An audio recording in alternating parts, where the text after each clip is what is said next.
Welcome to Bibliophiles Anonymous, episode 40. I'm Denise. And I'm Jess. And we have a special guest. Hello. Holly's back. Yay! I made her play along since we're doing Harry Potter, and she's read them too. Yes. This is our first episode of our special Harry Potter-palooza for the month of July. Yay! Yes, we're going to have a lot of fun with this, I think. Yeah, we were discussing just before we started recording about the fact that, it's been 15 years since Sorcerer's Stone came out. Yeah. That's crazy. Yeah, it really is. I mean, I was kind of late to the Harry Potter game.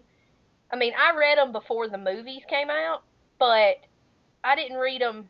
I didn't start with Sorcerer's Stone when it first came out. I didn't read it until after I graduated high school. Yeah, I did. I thought you did, because I remember trying to get you to read it. You tried, you just didn't succeed. I knew I tried to get you to read it, but I didn't think you ever did, but I couldn't remember. No. But see, I read that one, and then I didn't read the other ones until later.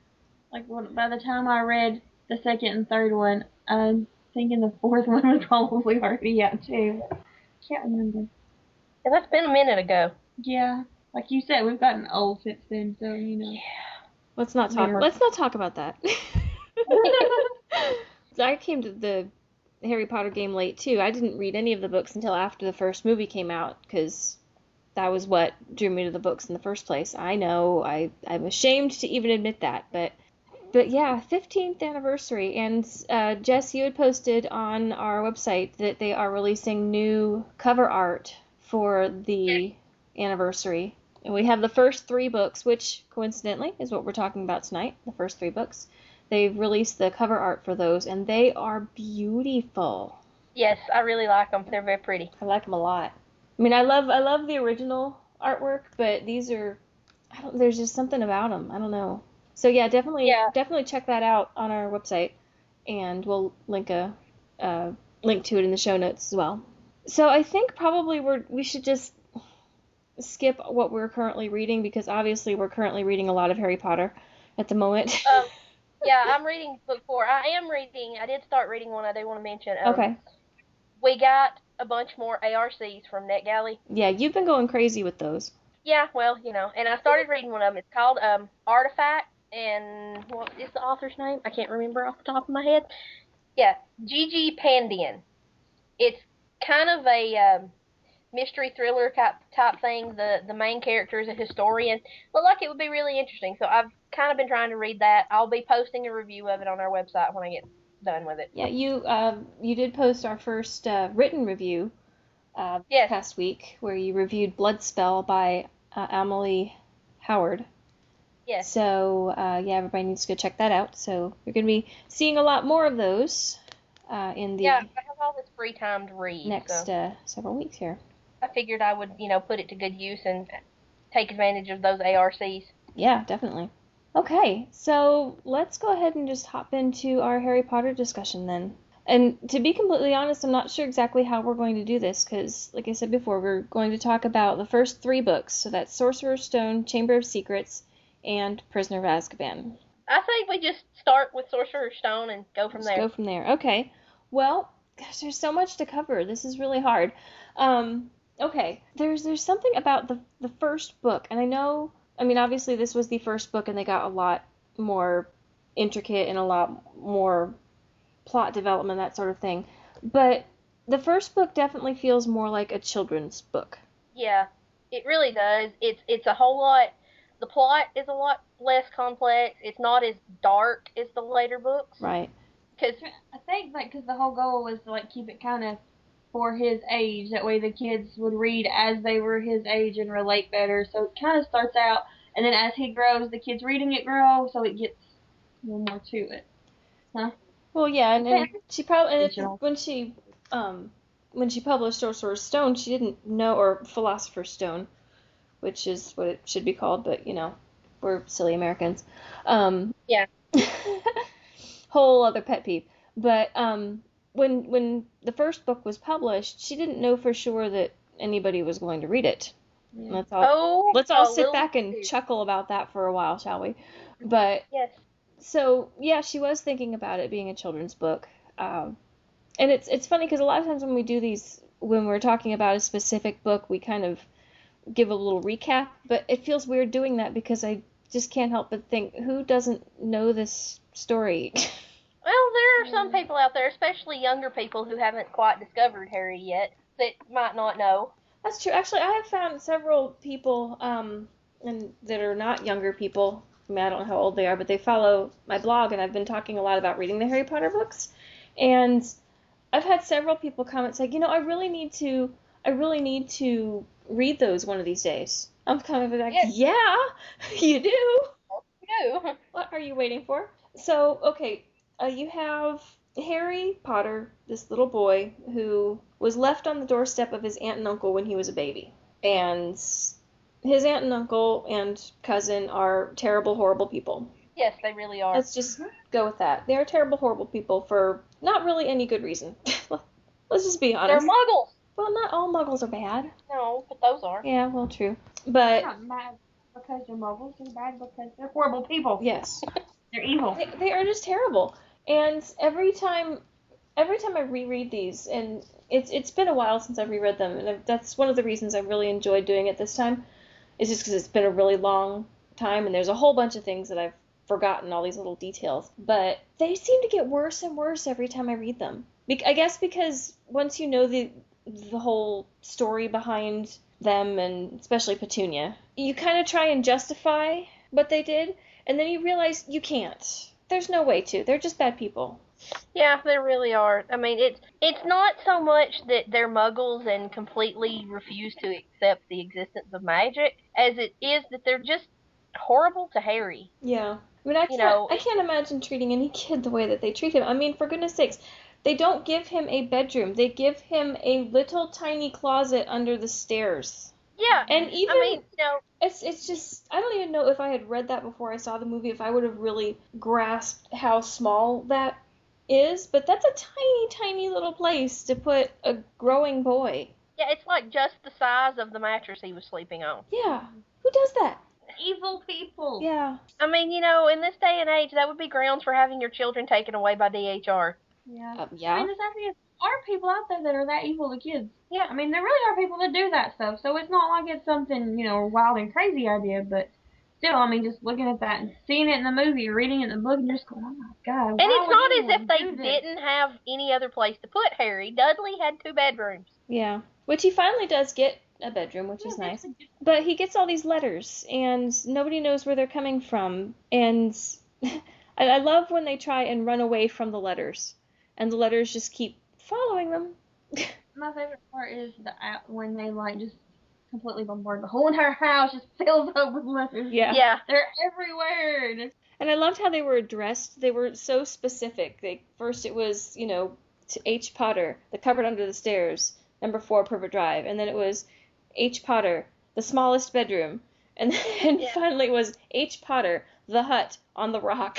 Yeah. Yeah, that was. They can track you down. Yeah, so. Not hide from these people. And then once they do finally track him down, they literally go to this small rickety hut that's on a rock in the middle of the ocean, trying to get away from these letters. But when Harry turns 11 officially, he gets a visit from probably one of the most beloved characters in the whole series. Yes. And that would be Rubeus Hagrid, Keeper of Keys for Hogwarts School of Witchcraft and Wizardry. I love Hagrid so much. Hagrid's awesome. It's like, I want my own Hagrid. I don't know where I would put him, because he's quite large. He's a very, very, very large man. He's half giant. Yeah. Although you don't know that right now. But, yeah, he explains to Harry, guess what? You are not just, a weird kid that strange things happen to. By the way, you're a wizard. And a thumping didn't. Yeah. And your parents were wizards, and, guess what? You're going to Hogwarts. Yay. I'm still pissed off that I never got my Hogwarts letter. I know, I am too. I would be really good at Hogwarts. I mean, I would be, Hermione is me, okay? Except you're a Ravenclaw. Yeah, that's true. Well, I personally think that Hermione should have been a Ravenclaw, but, I'm a Gryffindor. Holly's a Hufflepuff. She's bitter. She did the Potter sorting quiz, which, is like the official sorting quiz, because, Pottermore is J.K. Rowling. Oh, yeah. I got Hufflepuff. She's a Hufflepuff. There's nothing wrong with Hufflepuff. No. My husband's a Hufflepuff. I'm a badger. Yeah. Yes. I'm a lion. Lions eat badgers. Actually, I'm an eagle. I think eagles probably would take a swipe at him, too. Well, fine. If we're if we're if we're not nice Wow. if we're not nicer to her, she's not going to come on the podcast again. Yeah, she's used to it. I pick on her all the time. You know, we've sort of jumped off track here. Harry goes to Hogwarts, and he's introduced to Wizarding London, and I want to live there. Absolutely. Find the leaky cauldron. Yes. Sneaking my way through the back. Yeah, Hagrid takes Harry to Diagon Alley to buy all of his school supplies, and there is everything that a wizard could want in Diagon Alley. You can buy magical pets, you can buy your wand, you can buy your robe, you can buy your book. I want to go to Flourish and Blotts, and I want to go to Honeydukes. That's in Hogsmeade. Yes. But Harry gets all of his school supplies, and Hagrid buys him an owl, and he gets his wand, which is one of the funnier scenes in the book because, it's funny in the movie because he blows up all kind of stuff before he finds the right one. But the wand chooses the wizard. Ollivander hands him a wand, and he waves it, and the wand lets you know if it's, chosen you. And it's very amusing when the one says no. Yeah. Strange things happen. Boxes go flying everywhere. Yeah. Nope, don't think so. Well, the whole thing, or one of the things that made the movie version so good, is the actor that they cast for Ollivander. Yeah. Yeah. He did a really good job. And you find out when Harry's wand chooses him, Ollivander tells him, it's so strange that this wand would be destined for you, when the phoenix that gave the feather that's the core of Harry's wand only gave one other feather, and it's in the core of Voldemort's wand. Yeah. And he's the big bad guy that killed Harry's parents. He tried to kill Harry. Yeah. Yeah, there's a whole backstory. Oh, and the actor's name, I could not remember his name for a second there, but the actor's name is John Hurt. And he's awesome. Anyway, sorry, just had to say that. But yeah, there's this whole big backstory that Harry learns pretty quickly, right after learning that he's a wizard, and I have to still just sit there and think, this is an 11-year-old kid whose entire life has been turned upside down, and then he gets, oh, by the way, yeah, your parents died, but that's because they were murdered by the most evil wizard ever to have existed, and he tried to murder you, and for some reason he couldn't, and he disappeared, and now everybody knows who you are, and you're famous, and they celebrate you because they think that somehow you got rid of the big bad guy. Yeah. 11-year-old child. What? What's he gonna do? So every wizard ever knows him, and he doesn't even know wizards exist. Yeah. Yeah, he's famous in the wizarding world. Part of the reason Dumbledore, had him left with his Muggle family because he was like, he needs to grow up away from that. Right. Which is understandable in a way. This is the whole being underage in Hidden House. They couldn't find him deal and all that you figure out later on. Yeah. And, his finally the Dursleys reluctantly allow him to go to Hogwarts. Yeah. And can I just say, if I ever go to England and get a chance to go to King's Cross Station, I'm looking for platform 9 3/4. I think they have a sign. Yeah. Yeah, they do now. But I bet you can't really go through the barrier. Well, probably not. I would guess no. But it would be nice if you could. If you go, I want to go with you, and I want to watch you try. It'll be like, in book 2 when Harry and Ron... Hey. Is that book 2 or is that book 3? That's book 2. Okay. Because that's why they have to go take the call. Yeah, that's why they steal the flying Port Anglia, but we're getting ahead of ourselves. Yes. Harry gets to Hogwarts. Let's sort of run quickly over some of this stuff. Harry gets on the Hogwarts Express. He meets Ron and Hermione. He meets Draco Malfoy, who is a butthead from the very get-go. Yes. And then he gets to Hogwarts, and we have the sorting ceremony. And can I just say one of my biggest disappointments in the movies is that I never got to hear the Sorting Hat sing. I wanted to hear that, too. I wanted the song. I liked the Sorting Hat song. It was cute, and they didn't do it. Gotta say, I really want one of those little plush Sorting Hat things that talks, because they're just cute. I love the Sorting Hat. I want a real Sorting Hat. That'd be cool. But you have the sorting ceremony, and basically, the Hogwarts is like a boarding school, and it's divided into 4 houses, and the hat sorts you into the house you belong in. They put it on your head, and it announces what house you go into. There's Gryffindor, Slytherin, Ravenclaw, and Hufflepuff. And Harry is told that, there's not a witch or wizard who went bad who didn't come from Slytherin. Right. So he really doesn't want to be a Slytherin. And you can't really blame him. No. And there's a minute there when the sorting hat is on his head that he's afraid it's going to put him in Slytherin. And he's like, no, I don't want to be in Slytherin. And the Hat's like, are you sure? And he's like, not Slytherin, so the Hat puts him in Gryffindor, which is a good thing. Yes. And it just happens to be where Ron and Hermione both end up also. well, Ron's a Weasley. They're all Gryffindors. Yes. Their hair is color coordinated. The Hat doesn't even have to touch his head, and he goes, another one. Okay, yeah, go ahead, get over there. Pretty much. The rest of them. Yeah, I mean, it is different on everybody. Sometimes the Hat barely touches their head and it screams out where they're going, and sometimes they have to sit there for a minute. Right. When it Draco, like, it doesn't even touch his head, it's like right here, and all of a sudden it's just like, Slytherin, and Yeah. the Hat tries to run from him. It's like, you know that boy's evil. Yeah. Well, As if you can't tell yourself. yeah. You know right from the get-go that there is just something not quite right with Draco Malfoy, and you find out later just how much. But, yeah, at Hogwarts you meet a whole bunch of new people, especially new teachers. And so you have Albus Dumbledore, who's the headmaster. You have Minerva McGonagall, who was actually helped, kind of looked after Harry when he was a baby when Dumbledore dropped him off. Yeah. And she teaches Transfiguration. And then you have Severus Snape, who's the potions master. And Harry sees this teacher sitting up there, and he's like, who is this guy, and why is he kind of glaring at me, and when he looks at me, why does my scar hurt? Because, yeah, he has this lightning bolt-shaped scar on his forehead. We missed that. Yeah. In case people don't know, that's, like, the typical image for Harry Potter now, the lightning bolt scar on the forehead. But, so he gets this idea, for some reason, this man I've never even met before, for some reason he doesn't like me. That's weird. Let's see, who else do we have? We have also Professor Quirrell, who is the Defense Against the Dark Arts teacher. He wears a turban. He wears a turban, and he seems terrified of his own shadow. Yes, and he stutters. Yes. So, gosh, let's see. Professor Flitwick. Yes, Professor Flitwick, the charms teacher. Professor Sprout, who's the herbology teacher. Then you also have the ghost teacher from the books that they completely leave out of all Yeah, the Professor Bands. Oh, They Professor completely Bands. deleted him from the movie. Because, see, in the History book... of Magic, which, I mean, he does History of Magic, which they talk about it being the most boring thing ever, so I guess they didn't think it would be interesting to have in the movie. True. Well, see, because in the books, I noticed... I watched the movies... I started reading the book, and then I watched all the movies. And when I noticed that in the book, Professor Bands is the one that actually delivers the explanation of the Chamber of Secrets in book 2. Yes, But that's true. They gave it to McGonagall since Professor Bands doesn't exist in the movies. You know what? I was actually okay with that change because Yeah. because the Bins would have been, number one, he would have been another expensive CGI thing that they would have had to coordinate. Number two, he's boring as all get out. And number three, that way they got to have more Maggie Smith time, and that's always good for me. Yeah.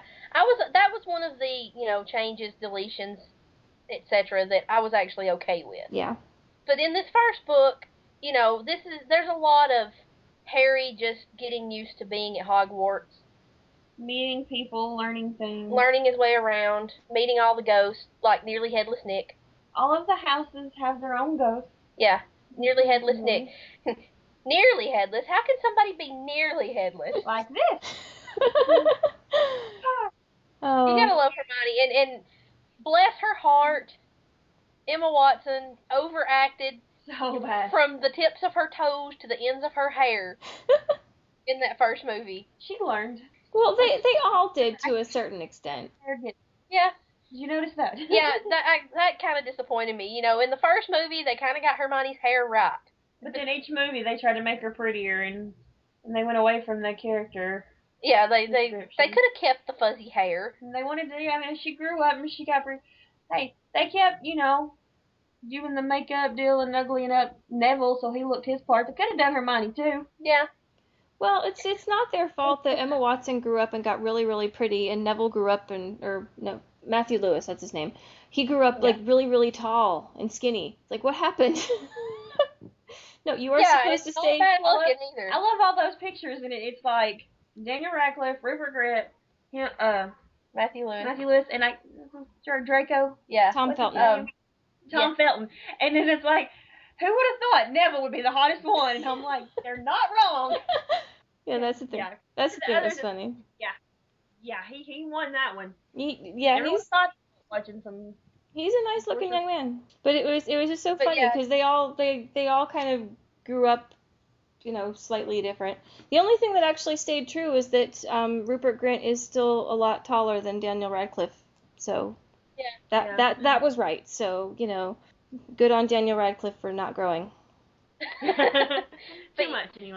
That's a lot of what's in book 1 is establishing all the characters and the setting and learning about Hogwarts. But then Christmas rolls around, and this is where things start really getting interesting. Is they've found the third floor corridor that's off limits to students. They were running from Mrs. Filch or Peeves. They were running from Peeves. In the movie, it's Mrs. Filch because they deleted Peeves. Mrs. Norris. Miss Norris, yeah, Filch's cat, whatever. Filch's cat. Mrs. Norris. In the movie, they're running from Mrs. Norris. In the book, it's Peeves, the poltergeist. But they go into this third floor corridor and they find this big 3-headed dog guarding a trapdoor. Fluffy. Yes, the dog's name is Fluffy. Well, what would you It name a had- 3-headed dog? Winking, blinking, and nod. I don't know. That's actually really good. I was trying to think of something like that with the three. I was like, hey, that works. I would come up with something, but not Fluffy. Not Fluffy. You're not Hagrid. No, I had a cat named Fluffy. I mean, I can't have another animal named Fluffy. So anyway, they decide that they want to know what it's guarding, and they also think that Snape is trying to steal. They find out about the Philosopher's Stone. It's in the newspaper, something about Nicholas Flamel, and Hagrid spills all kinds of secrets that, he shouldn't be talking about, because that's what Hagrid does.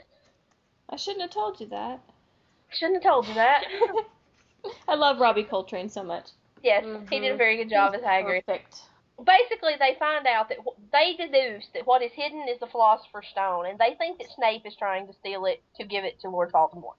And they decide that they're going to, go save it. Well, Halloween, the troll gets let into the school, and that's when they all really become friends because Hermione's hiding in the bathroom crying because Ron said something mean, and she gets trapped by the troll. So Harry and Ron go save her, and they end up knocking out a full-grown mountain troll that involves. Mostly out of luck. Yeah, one of them's wand ends up shoved up the troll's nose. Well, I mean, that would get your attention. Definitely. Somebody shoved a wand up my nose, I'd pay attention. Yeah. But that's when they really become fast friends, because as it says in the book, nobody can fight a mountain troll together and not be friends afterwards. There's some things that you can't do without liking one another, and knocking out a 12-foot mountain troll is one of them, or something like that. Yeah, that. That was one of my quotes from our quote episode. Yeah. Well, then Christmas, Harry gets a present that doesn't say who it's from, but it's a cloak.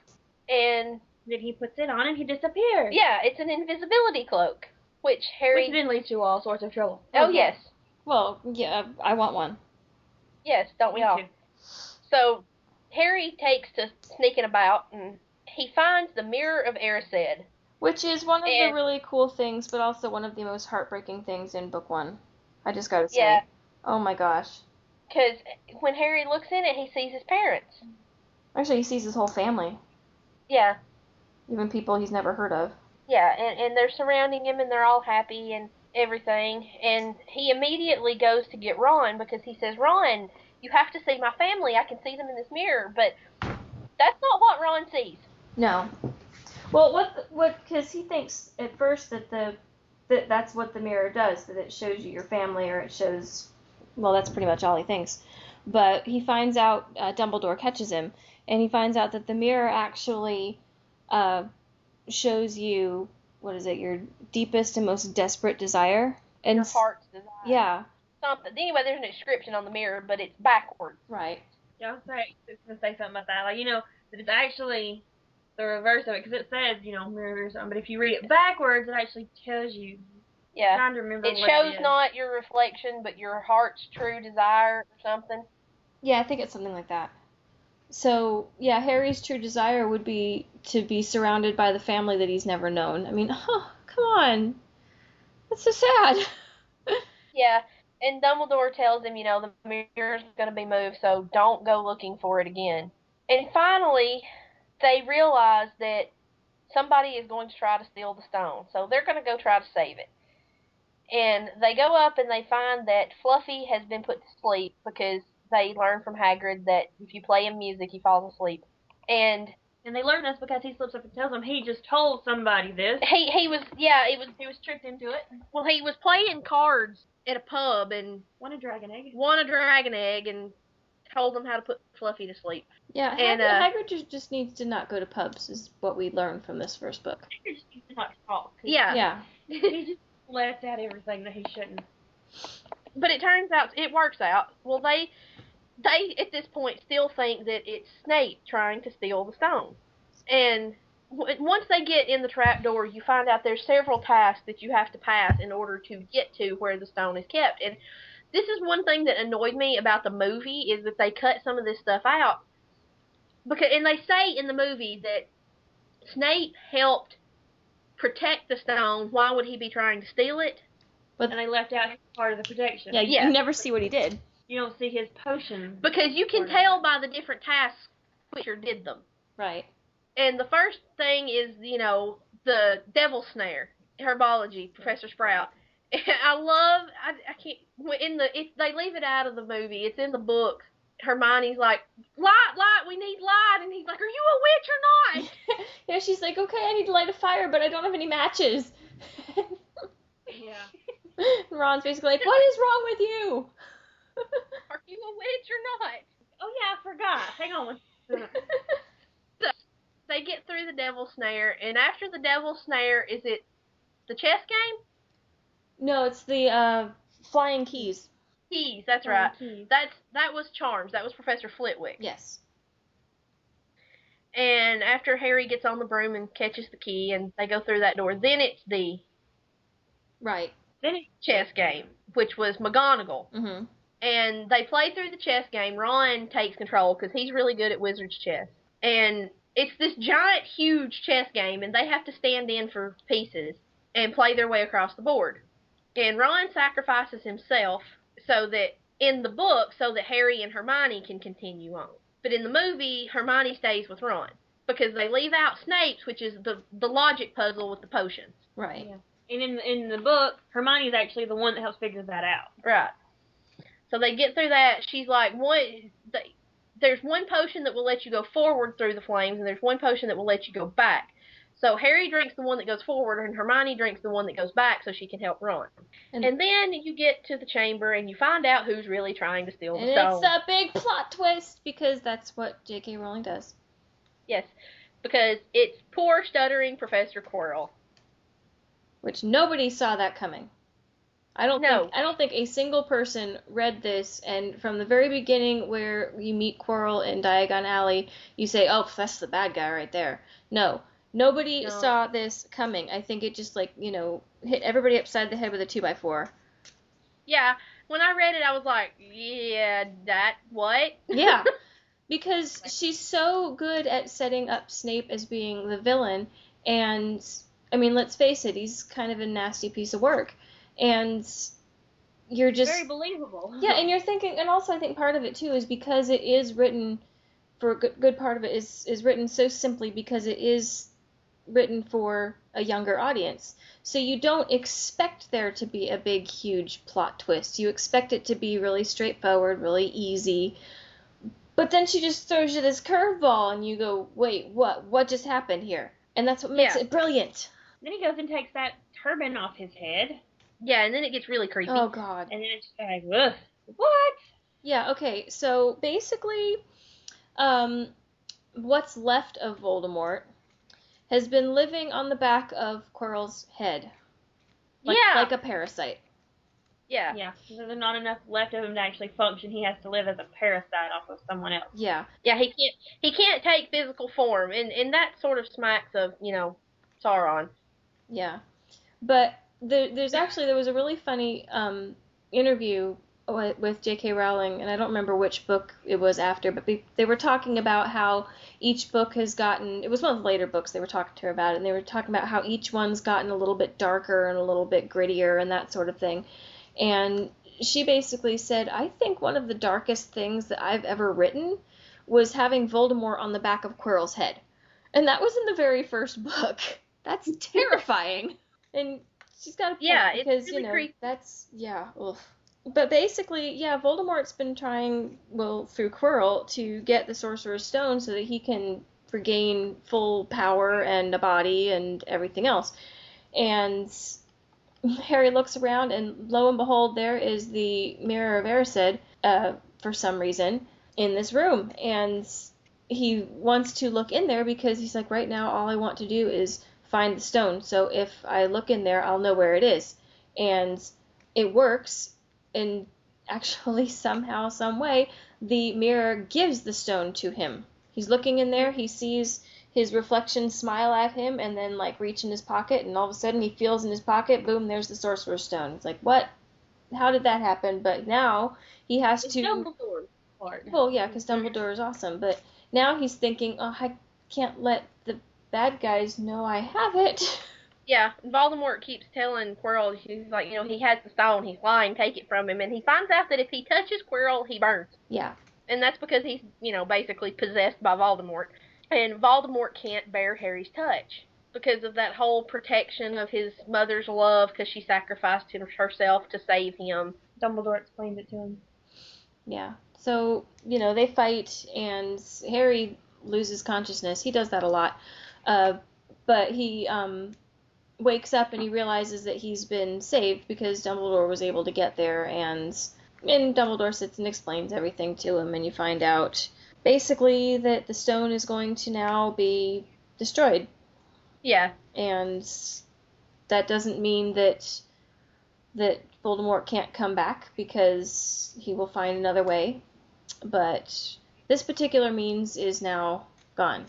And that's... Yeah, it's going to be destroyed, and that's pretty much is the one end of the first book. And, Harry goes home for another summer with those evil people he calls his aunt and uncle. Yeah. And then we move on to book 2. We are never going to make this into a short episode. We'll have to rush through book 2 kind of quickly. Well, okay, I'm going to say something about book 2. I know most people say that this is their least favorite book in the series.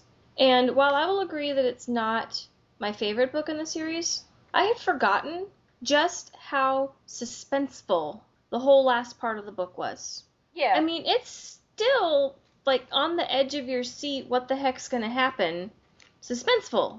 Yeah. It's, and as a lot of people say that it's kind of a rehashing of book 1, and that's their main complaint about it, is, Harry's at the Dursleys, they treat him like crap, he goes to Hogwarts, there's some kind of complication, there's a whole bunch of other new things that he's learning, and then at the end of the year there is some confrontation with some incarnation of Voldemort. Well, that's kind of the formula for all the books. Yeah. Not book Sort 3. of. Not book 3. Well, no, not book 3. This is true. And not book 6. I can't remember. But, basically, yeah, book 2. I mean, book 2, it does have a lot in common. It is, he's at the Dursleys, he goes to school, stuff happens. Oh, we left out Harry getting put on the Gryffindor's Quidditch team. Okay, yeah. Harry Potter's on the year. Gryffindor Quidditch team. There you go. First years never make the house teams, No. but, Harry got on there as a seeker, which is important. So, Harry's entire school career, other than in book 4, when he was actually at school, he was a Quidditch player. Right. Quidditch is awesome. I love Quidditch. It is pretty cool. And I'm kind of irritated that they left Lee Jordan's commentary out of the movies. Yeah, that would have been fun. But Yes. but only if they got the right kid to play Lee Jordan. And I know that there was a kid running around that was playing Lee Jordan, but you barely saw him, so I mean, maybe he would have been great, but I don't know enough about him. But yeah, you would need the right person to play that particular character. And sometimes they get it perfect, but other times they're just kind of eh.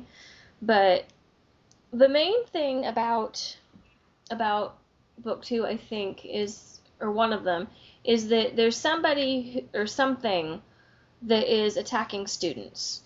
And students end up petrified, which basically means that they are completely frozen, they can't talk, it's like they're unconscious, but they're completely frozen, like they're made out of stone. Statue.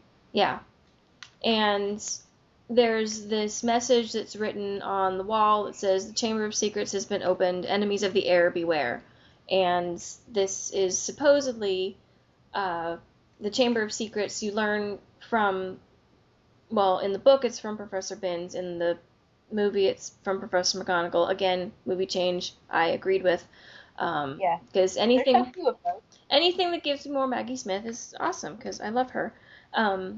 But you find out that when the four founders created Hogwarts, you had, they were the namesakes for the four houses. And Slytherin thought that only people who were of pure wizard descent should be the ones that attended Hogwarts. And you also find out that Hermione gets called a mudblood, which is a really derogatory name for a Muggle-born. Yes, and this is one of my movie complaints. Yeah. In the book, Ron and Hagrid are the ones who explain to Harry what a mudblood is, because Hermione doesn't even know. No, she has no idea. How would she know? Right. But in the movie, it's Hermione that explains it. And I think the reason this annoys me is that in the movies, they tend to play up this Ron is kind of a Doofus? goofball. Yeah, Ron's a doofus. Which, Ron kind of is a doofus, but there are some things related to the wizarding world that he would know that Harry and Hermione wouldn't, because he grew up as a wizard. Yeah. Well, they do that a lot, actually, throughout the movies, but it's done quite a bit in these first couple. You have that instance. There's I think it was the one where Harry explains that he's hearing voices, and Hermione says that, even in the wizarding world, hearing voices isn't a good sign, and that was another line that was taken from Ron. They gave a lot of Ron's lines to Hermione, actually, throughout the thing. And I think Think about it, it's like, how would she know? Yeah, I know they're trying to play smart she is, but still, she's not from the wizarding world. She doesn't know all about it. Well, yeah, I mean, it would be like going to a foreign country, and even though you've read every single book about this foreign country, you're still not going to know everything that somebody who grew up there knew. There's nuances and stuff that you're going to miss out on just reading a history book.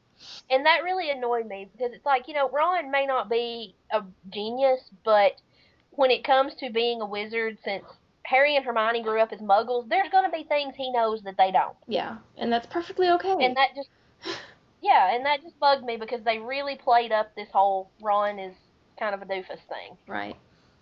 But anyway, so Slytherin was the one who was all about wizarding magic should be taught only to purebloods.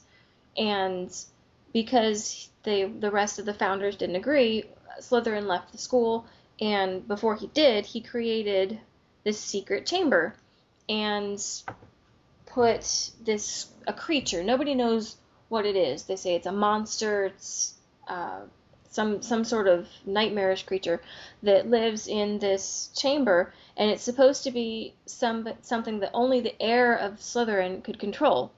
So, of course, the school is terrified, and more students get attacked, but it happens in such a way that Harry is kind of blamed for it, or framed in a way. Well, it's because of the whole, when they're doofus of a Defense Against the Dark Arts teacher. Gilderoy Lockhart. Yeah. I want to talk about a doofus. Now, he is a doofus. He sets up the dueling club, and Draco uses Serpensortia. Yeah. Which, releases this big snake. Well, Harry finds out he's a Parselmouth. He can speak to snakes, and he's telling this snake to leave Justin Finch Fletchley alone. And everybody thinks he's egging the snake on. And then the whole thing comes out about Slytherin was a Parselmouth, and it's not a very common talent, so Harry must be the heir of Slytherin. And, later on in the books, if you pay close attention, like in the last book, that becomes really amusing. Yeah. when you learn a few things about Harry's family and relatives. Yeah. But at this point, he has no idea, because he doesn't know anything about his family. He knows nothing about the Potter side of his family. So he said, well, maybe I could be, and there's no way really at this point to prove it. So along the way, they also find this diary, and it's empty. And Harry figures out a way to basically to talk to it because there's a message that's hidden inside it, and it was hidden in there by this student who was at Hogwarts 50 years ago named Tom Riddle. Okay, spoiler alert, Tom Riddle is Voldemort. There you go. But and he accuses Hagrid of opening the chamber, and they end up taking Hagrid to Azkaban. And the fact that this chamber was open 50 years ago and Hagrid was responsible when he was in Hogwarts just makes me wonder just how old is Hagrid? Older than he looks. Apparently. I mean, he would have to be in his 60s at the very least. Well, okay, let's think about this, because he would be 63 or so, because he was expelled in his 3rd year, I thought he said. So he would have been 13 when he was expelled, and that was when the chamber was open, and that was 50 years ago, so he would be 63. Yeah, okay. You just don't think Hagrid is being that old. He's not that old. Well, no, but, you just, especially in the movies, he doesn't look like, he would be older than, 40s. Yeah. But he's 63. I guess. Yeah, I guess so. You're right. But wizards live longer, and so, if you take into account that Dumbledore is supposed to be 150 or something like that, then, he's allowed to be, older than he looks. But basically, to sum up, this diary, Harry finds out, is how the chamber got opened, because Ginny Weasley had it, because Lucius Malfoy planted it on her, and the spirit of Tom Riddle, Lord Voldemort, lives in this diary. And it's the monster in the chamber is a basilisk, which is a very giant snake. Yeah, very large snake. Yeah. And Harry ends up opening the chamber and going to save Ginny and gets bitten by a basilisk. Well, he didn't get really bitten. He shoved the sort of Gryffindor through its head, and it kind of stuck in his arm. Mm-hmm. And he destroys the diary with a basilisk fang. And which is a really brilliant idea, by the way. Yes. For a 12-year-old. Later on it becomes even more brilliant when you figure out what the diary actually was. Yeah, because he was working on instinct there, and he just instinctively did the perfect thing. And Fox, which is Dumbledore's Phoenix, shows up and saves the day, heals Harry's arm, flies everybody out of the chamber.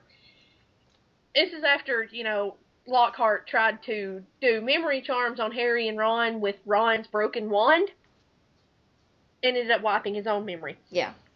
Which is poetic justice, I think. Yes. Because, he wrote all these books about all these things he'd done and all these, why he was the dark arts teacher, when it turns out he didn't really do any of those things. He just did memory charms on everybody so that they would forget they did them and wrote books about it. And, yeah, so he was kind of a doofus. Yes. To put it nicely. Yeah. So, once again, Harry is faced off with some incarnation of Lord Voldemort and saves the day. Not to mention Ron's little sister. Yes. Who loves him. Yes. She loves him. She loves him. She's so cute. Yes. And then we can sort of rush through book 3. You can cut out some of that book 1 stuff. Yeah, I know. Well, this one's okay. Anybody who's listening, this episode is going to go long. Deal with it. Yeah. It'd be okay. Yeah, it's all right.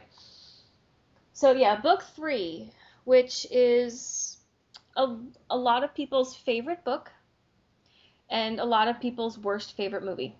Yes, that would be me. This movie just annoys me. It drives me right straight up the wall. Yeah. It does me too. There's things that get left out in all of the movies. I mean, they obviously cannot do a literal book-to-movie translation, or the movies would be 10 hours long. And especially with the later books, I mean, holy cow. Yeah. They're kind of hefty. Yeah, and so you have to make cuts. I understand that. But you have to do it in a way where the movie still is able to make sense on its own for the many people who just go to the movies and don't read the books. Yes, I know. I don't understand them either, but they are out there. Yeah. They exist. Well, yeah. When the movie came out, a friend of mine is like, oh, we have to go buy it, we gotta watch it. And we got it and watched it. Now, he had never read the books. Mm-hmm. And we're like halfway into the movie, and he looks at me and he says, what's going on? I was like, I have no idea. He's like, but you've read the book. I was like, yeah, this just has a passing familiarity with the book. Yeah, there was I mean, major plot points that were completely left out. Yeah. But let's go ahead and start at the beginning. Again, Harry's with the Dursleys, and he loses his temper because, and this is a really funny scene in both the book and the movie, but his Aunt Marge comes to visit. Not even his aunt, it's his uncle's sister. But she says she's another horrible person. She is. And she says some horrible things about Harry's family. She doesn't know about the whole wizarding thing. Right. She just thinks that they were, worthless people who dumped this kid on, poor, hardworking relatives to raise. It's like, okay, whatever. And Harry blows her up. Yeah, like a big balloon. And he inflates. He doesn't mean to, in his defense. But then gets really mad, and it just kind of happens. Yeah, these things happen. And so he runs away from home. And I don't blame him. I'd run away before then. I don't know how he survived that long, to be honest. But anyway, not that we're advocating for people to run away from home. Just, they had it coming. Anyway, so he gets picked up by the night bus. I want to take a ride on the night bus. I just do. You want the night bus just because it's purple. Yes. Well, there's that. I love it. Huh? Well, there is that, yeah. Yeah. I love the part where, he fell over and, what you fell over for? Stan Shunpike, what you doing down there? I fell over. What you fell over for? Well, I didn't do it on purpose. I love that part. We pull that on each other. We do something. Yeah. That one gets quoted a lot around these parts. And, the one thing I did like, they added the shrunken head to the night bus. That wasn't in the books, but it was hilarious. I like the shrunken head. I was not wild about the shrunken head, I have to be honest. I love it. I thought it was funny. I thought it was kind of stupid. I would have rather had Ernie. But Harry runs away. He sees this big black dog right before the night bus shows up. And he ends up staying at the Leaky Cauldron for, the last 3 weeks before the term starts? Right. Well, no, something very important happens on the bus before we get to that, though. He finds out that there is this escaped prisoner from Azkaban, which is the big, scary wizard prison, named Sirius Black. And apparently nobody has ever broken out of Azkaban before. So the fact that somebody was able to do it just has scared everybody all to pieces. And everybody's convinced that he's going to try to kill Harry. Yes. Because he's insane, and he kept muttering in his sleep, he's at Hogwarts, and they think that Sirius Black was a major Voldemort supporter, and that he thinks that killing Harry will help bring Voldemort back. That's the whole idea. Of course, they're 100% wrong, but, hey. Yeah. There's nothing new about that. But they finally get to Hogwarts, and there's actually quite a bit that goes on this year. Didn't they get new classes this year? Because this is the year they took divination. Yes. Mm-hmm. We met Professor Trelawney, who's a piece of work. Yes. Woohee figgledy blah. Sadly, Hand Puppet Theater does not exist anymore. She took it down. You can't find it. But there was a website called the Hand Puppet Theater, and this girl had went through and drew what looked like hand puppets for all the characters and wrote these, they were spoofs, and they were hilarious. And in this one, when she introduces Professor Trelawney has this line, woo-hee figgledy blah. And it was hilarious, and I sort of, appropriated it, and I say it a lot. That's a greeting between me and Holly. I will text her, woo-hee figgledy blah. It's also a summoning spell. I sent that as a text message to 7 people one night when I still worked at the Chevron, and they all showed up within 20 minutes. I was like, wow, who knew? Well, apparently that's a summoning spell. That's what that word means. Well, good to know. That's what that spell does. But yeah, they all take new classes.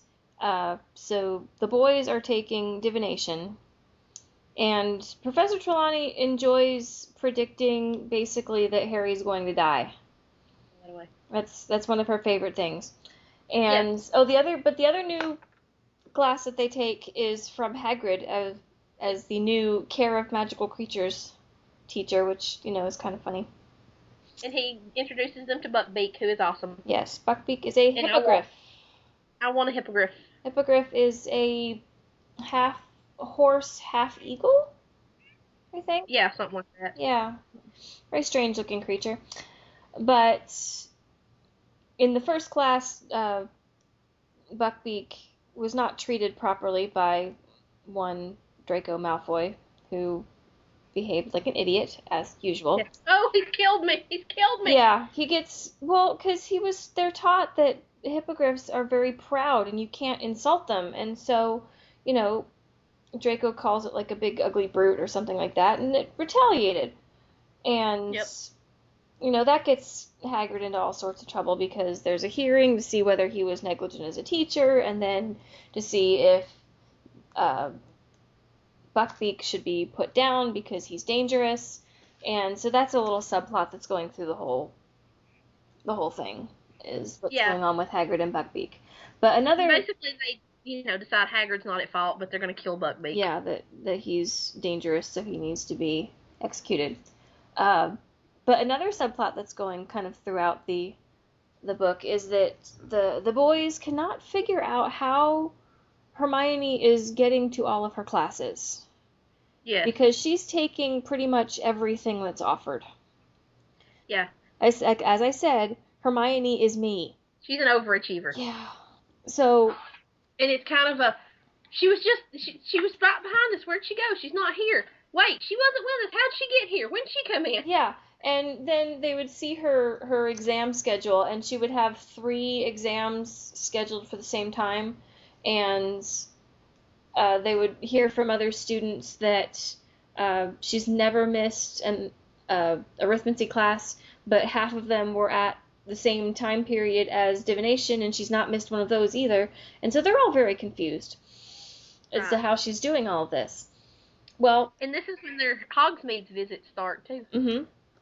Yeah, they get to... The third years are allowed to visit the little village that's near Hogwarts, but they have to have a signed permission slip, and obviously Harry did not get a permission slip signed by the Dursleys because they're mean, and of course, Harry blew up Aunt Marge, so that pretty much destroyed any feelings of goodwill, if there were any to begin with. And so they all think that it's probably for the best, since there's an escaped convict deranged murderer that's trying to track him down, then maybe it's best that he doesn't go to the village. But that doesn't stop him from sneaking out. Yes, because Fred and George so handily come along and give him the Marauders map. I love Fred and George. Yes. And I love the Marauders map, and I want it. Yes. The Marauders map is a map of Hogwarts. Not only does it show all of Hogwarts and all of the secret passages, but it also shows little dots that tell you where every person is in the castle. Yes. And on the grounds and everything. Yeah. So, yeah, he gets his invisibility cloak and he's able to sneak out and almost gets caught. Yeah. But, that was bound to happen. But the whole book has this undercurrent because you don't know. There's constant threat. The security at Hogwarts has been amped up. There's these creatures called Dementors, which have surrounded the castle. And Dumbledore's not happy about that. Well, no. Would you be happy about that? No. No, they're scary. They are, basically, okay, they look like ring wraiths. They really do. Yeah. Mm-hmm. In fact, that was a really... They get creepier in the later movies. They change them a little. Yeah. But basically, these things, they are the guards of Azkaban, and they feed off of happiness. Right. They will suck the happiness out of you. Yeah, and until you're pretty much left with nothing but all of your worst feelings and memories and fears, and that's just terrifying, quite frankly. Yes, it really is. But, and this year also, they have another new Defense Against the Dark Arts teacher, and that is Remus Lupin, who I love. There's so many characters I just adore in these books. Yes. But I love Mr. Lupin. He's awesome. He is awesome. He's a very good teacher, too. He's a very good teacher, and he's a very fair teacher, for what it seems. He tries to make sure that everybody, like the thing with Neville and the Boggart. I love that, because you could tell that Neville was kind of uncertain. And so, Yeah, he was nervous. yeah, because he's not known for being the best in these classes. And this is, I swear, this is part of the books when they made it into the movies that I was so glad to see that they kept it mostly faithful to the book, because I wanted to see Alan Rickman in a dress. Yes! That was awesome. Because, okay, a boggart, it's basically this creature that will take on it's a shapeshifter, and it'll take on the appearance of something that you're afraid of, and it's different for each person. So at first he said, well, it's going to be easier because there's a lot of people, so it won't know what to change into. So he asks Neville, he says, what are you most afraid of? And Neville says, Professor Snape. And so, yeah. Which, Neville, poor thing. I would probably be afraid of Professor Snape as well. He is a bit creepy at times, but formidable. Yes. But the thing you do to face a boggart is you try and take the thing you're afraid of, and you try and find a way to make it humorous. So laugh at it. Yeah, to laugh at your fears, basically. And so he asks Neville about his grandmother and says, picture the kind of clothes that she wears. And the next time when you see the boggart, picture Professor Snape wearing your grandmother's clothes. And that's what they did in the movie. They did it. And they put him in this, like green velvet, like, house coat thing, and this hat with a stuffed vulture on it, and this big red purse. Yeah. It was hilarious. Alan Rickman is awesome. I don't like Professor Snape, but I love Alan Rickman. I do too. They could not have gotten anybody better to play him. Mm-mm. Well, he was handpicked by J.K. Rowling, so there were a couple of actors that were, and he was one of them. He was also one of the few actors that actually knew the ending of everything before Book 7 came out. Wow, really? Yeah, because she wanted him to know basically the motivation. Right. The reason Snape did what he did. Mm-hmm. And so yeah, he knew about that. And there was another funny thing that before Book 7 came out, Daniel Radcliffe had lunch with her and said, "Okay, I just have to ask you, am I going to die? Is Harry going to die?" And so she looked at him and she said, "You're going to have a death scene." And she said, and I know he went away and said, "Okay, I'm going to have a death scene. What does that mean?" But yeah, I mean, the third book is when things really start getting dark. I mean, you find out that Sirius is not trying to kill Harry, that he's Harry's godfather.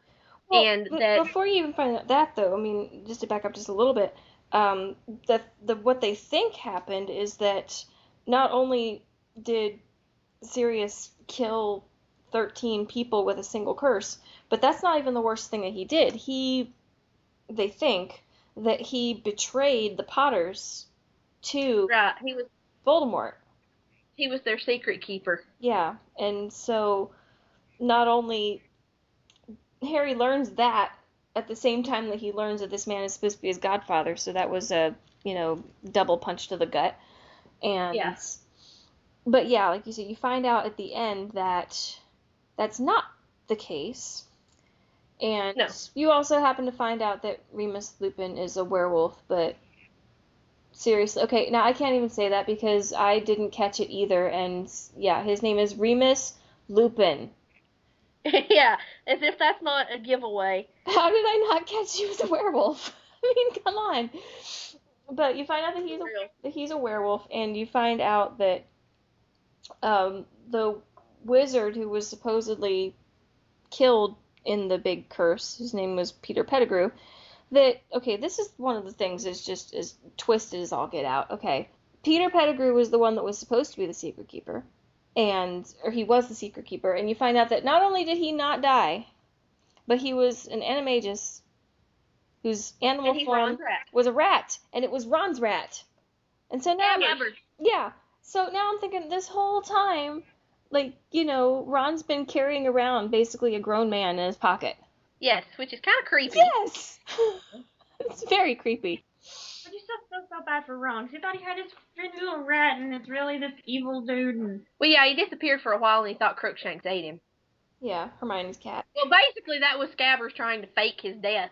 Again, Because that's what Peter Pettigrew did. He's the one that killed the 13 people and cut off his own finger so that was all that was left of him, and he turned into a rat and disappeared. So everybody thought that he was dead. missing a toe, and it looks like the rat he used to turn into. Wonder if it's him. Then he turns back human. He's been a rat for so long that he actually kind of looks like a rat still. Yeah. But And another brilliant casting choice, by the way, with Timothy Spall. Yes. But go ahead. But yeah, you find out all of this after they've, found the secret passage under the Whomping Willow, and Sirius has dragged Ron to the Shrieking Shack because Ron has Scabbers, and they end up stunning Professor Snape, which you probably shouldn't stun your teachers. No, yeah, that was Hermione's like, we're going to get in so much trouble. It's like, honey, you're already in trouble, so just go with it at this point. And then, after all this, they get out of there. Lupin turns into a werewolf. Sirius turns in a dog to go, keep him from killing anybody. Scabbers Peter Pettigrew gets away, and somehow Harry and Sirius end up down by the lake with a bunch of Dementors swarming around. And Harry sees this Patronus.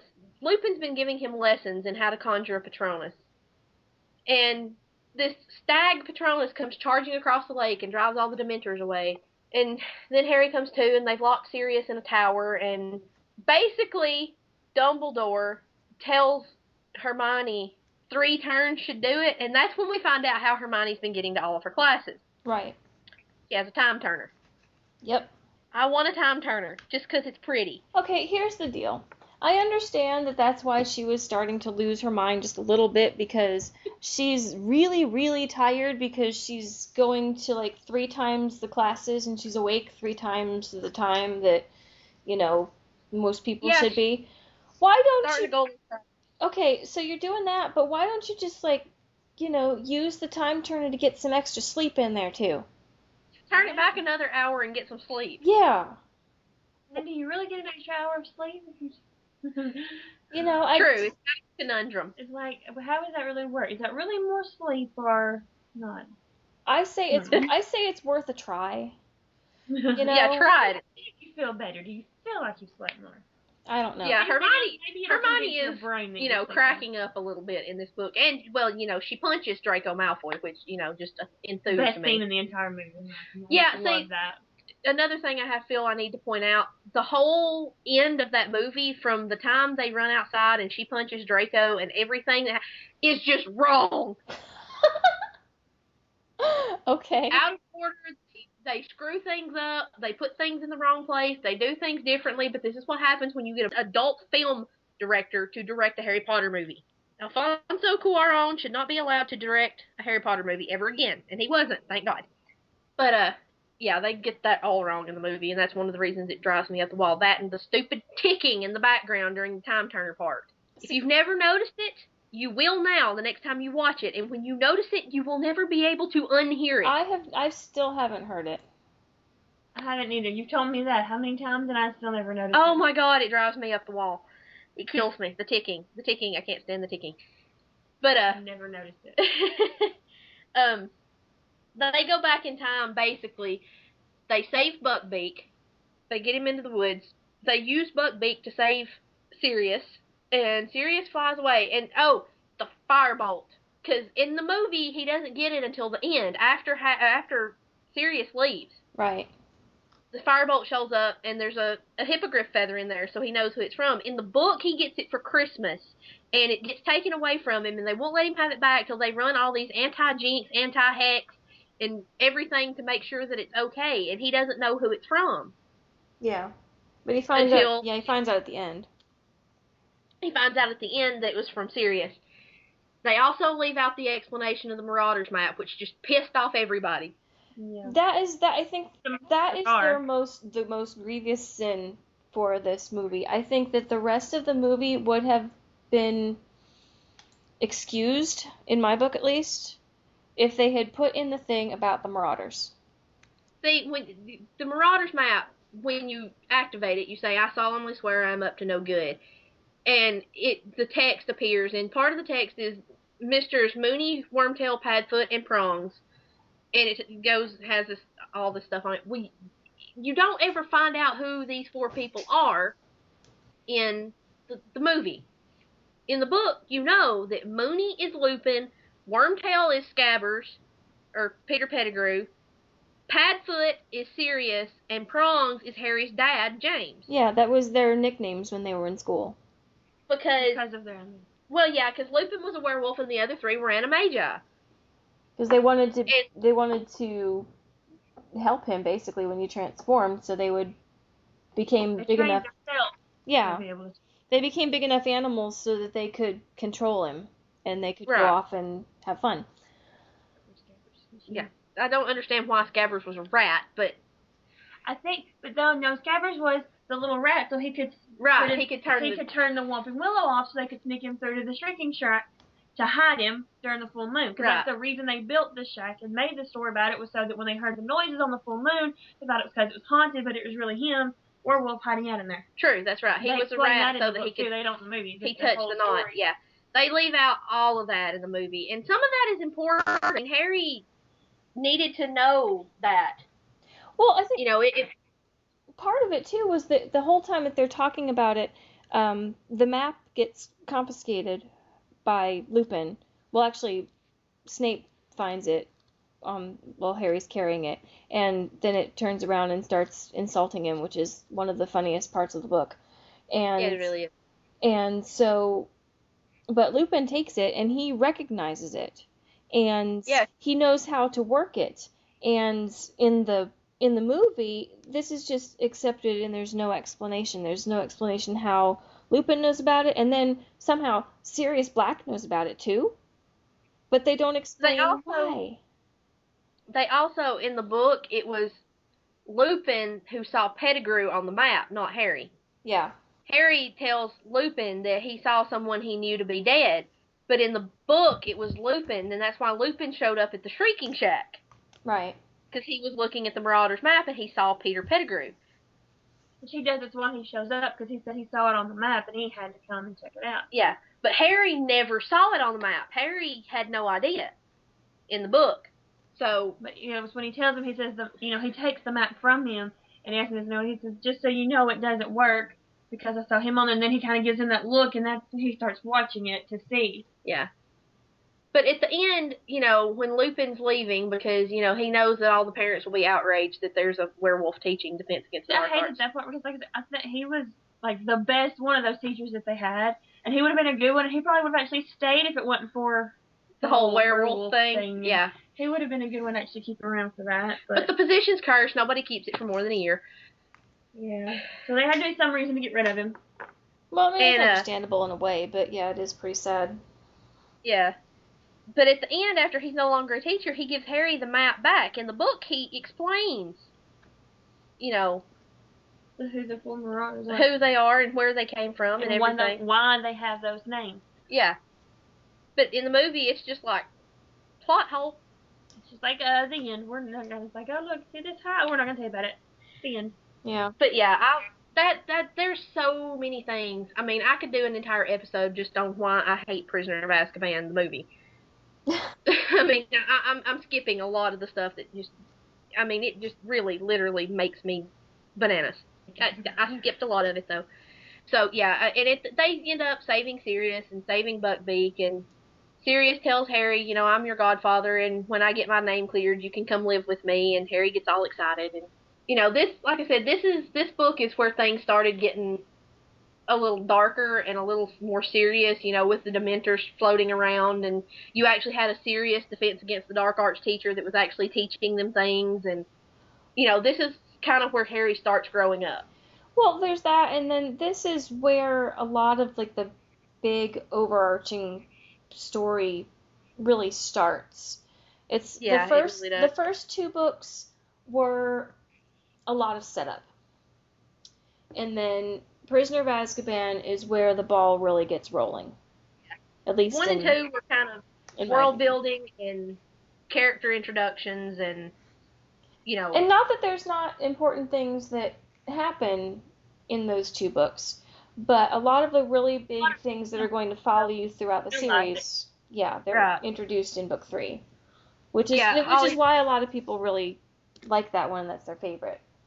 Yeah, Holly's right, though. There's a lot in those first 3 books that's important. You just don't know how important it is until the end. Yeah. At the end, you're like, oh, wait, that was, hey. That's why that was in that book. I thought it was useless, but it wasn't. Yeah. I needed that.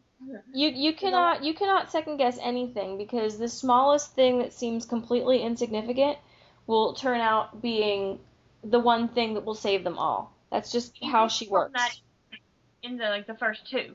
Because in the very beginning, when they're in the zoo and he talks to the snake and sets it free and all that, and then the next, and you don't even think nothing about it. You're like, well, that was weirdness. And then in this next one, you get the whole big, huge storyline about being in Person House and all that. Yeah. It's like, because you don't realize at the time that he's speaking. You how she sneaks things in there. Yeah, you don't realize at the time that he's speaking Parseltongue, because it's the way it's written that, in English, he understands what the snake is saying. You don't think that it might be because he's speaking snake. Yeah. So she's good at hiding these little tidbits in there, and then 3 books later, it's like, oh! Like, oh, that means this. That was because of this. And all of that starts coming together, and you really start picking up on it, especially in the last 2 books. Oh, yeah. Because she throws a lot at you there. She had to in the last one, or she never would have tied up all the loose ends. Well, that's why we're going to devote a full episode to each of the last 2 books, because I think we're going to need it. Yeah. And there's lots of things that we left out in these books, because holy cow, this is already going to be really long. We didn't mention Dobby. The house elf. Yes. Dobby. We should probably try to, wrap this up. We've already gone almost an hour and a half. Yeah, so we will do that. We will wrap it up now. Okay, so next week we will be talking about Goblet of Fire and Order of the Phoenix. So that's going to be a long episode too. Yeah, because I think that those 2 books are longer than the first 3 put together. Yes. But we'll do our best. And so we will talk about those books next week. Keep an eye on our website, which is www.bibliophiles-anonymous.com. We've got, like I said, we have the new Harry Potter cover art for the first 3 books. They're already up. And also keep an eye out for Jess's book reviews, which will be posted up there. Her first one, Bloodspell by Amelie Howard, is already up, so check that out. But we want to hear from you. What are some of your favorite Harry Potter moments in these first 3 books? It can be from the books or from the movies. If you have a comment, something that you love how the movies did it, or that you absolutely despise how the movies did it, or you just don't like the movies in general and you just want to read the books, that's fine too. Or Harry Potter trivia. I'm all down with the trivia. I'm good at trivia. That would be fun. So, yeah. So send us your best Harry Potter trivia questions too. We read them on the air. Yeah. Anything you want to send us. You can email us at bibliophiles.podcast@gmail.com. You can send it to us on Twitter. We are at BibAnonPodcast. Or you can leave comments up on our official site, which is, again, www.bibliophiles-anonymous.com. Yep. And I think that's going to do it. Yep. And we will see you all next time. Tell them bye. Bye. Bye. Bye.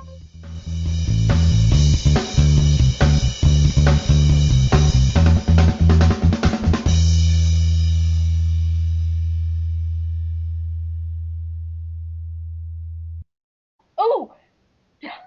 Sorry. Holly's over here on her phone, and they have released the cover for Order of the Phoenix now. Where's Goblet of Fire? Where's Goblet of Fire? That's supposed to come before Order of the Phoenix. One would think. I haven't seen it yet. There it is. I like that one. Okay, I'm going to have to post those now.